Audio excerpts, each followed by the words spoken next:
While the N64's selection of real racing games might be considered to be a bit slim, especially compared to the mighty selection of different driving games on the PlayStation, you have to admit, however, that the machine had some excellent quality alternative racers. There were the futuristic racers, well represented by games like F-Zero X and Star Wars Episode 1 Racing, just to name a few.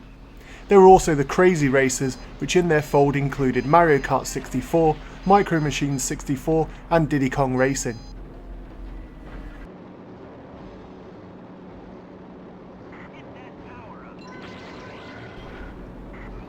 Hydro Thunder, originally an arcade cabinet game, is more of a futuristic racer, but unlike its stablemates, it takes place on water, and the crafts that you are racing with are power boats that resemble spaceships, as they have huge boosts on the back and morph during the races.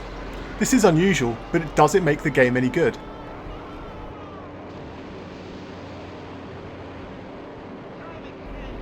The graphics are probably the strongest point of the game.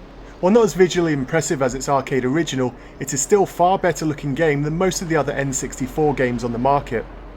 The boats look fantastic and the different tracks are quite impressive, with lots of small details and a pleasing lack of pop-up. There are some slight glitches that spoil the overall impression though, and it loses much of the detail in multiplayer mode, but the graphics are still great by N64 standards. This is mostly due to the expansion pack compatibility.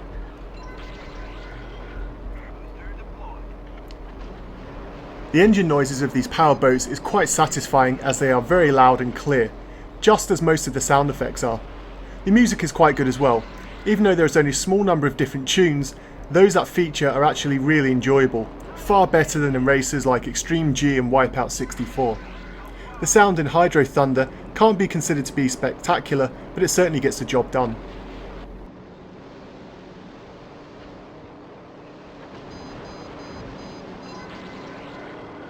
When it comes to the selection of different boats and tracks, Hydro Thunder really isn't too impressive, but the different boats are quite unique to handle and the tracks are mostly pretty big, well designed and packed with shortcuts.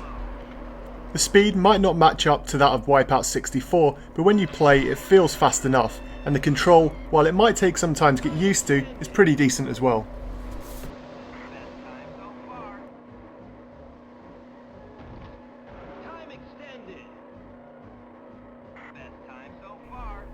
But while the races might be quite exciting, enjoyable and well challenging as you make progress, it has a bit of a random feel, like it's almost as much luck as skill that decides the outcome.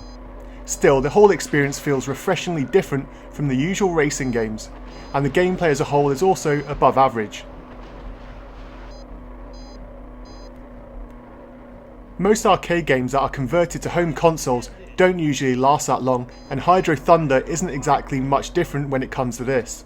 The limited number of boats and tracks means that there isn't much to explore, and while it isn't an easy game, it won't take that long before you've seen it all has to offer. Still, there is an entertaining multiplayer mode and the replay value is also pretty high if you like time trials. In the end though, this really isn't the kind of game that will keep you playing for weeks.